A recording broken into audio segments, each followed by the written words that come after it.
आगे चली महाप्रभुंको रथ निर्माण कार्य।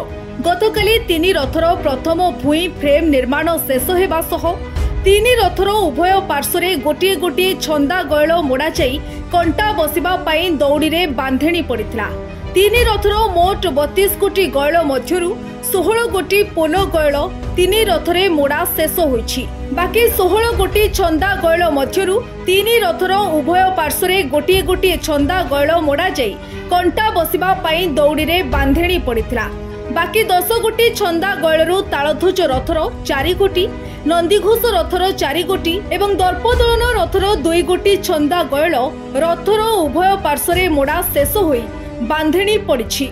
एहा दुई पार्श्व निराडी रे संजोग होई गयल एवं निराडी रे खोदेई काप शेष होई कंटा पड़िबा बाकी रहिछि। भोई सेवक माने तीन रथर निर्माण शेष होइतबा जोका गुड़िकु नेई तीन रथरे डेरी छथि। तीन रथरे जोका गुड़िक फिटिंग कराजिबो। एथिसह तीन रथर 5टी लेखाए जगत पृष्ठ श्रेणी तीन रथर 3टी लेखाए जगत पृष्ठ श्रेणीर चौपट कार्य शेष होछि।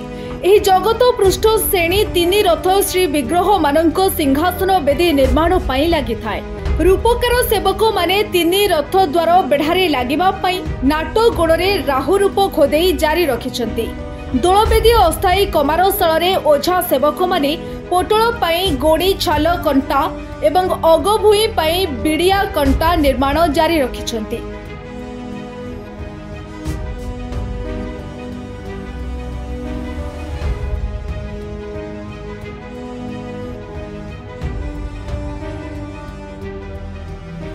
ब्यूरो रिपोर्ट आरंभ न्यूज।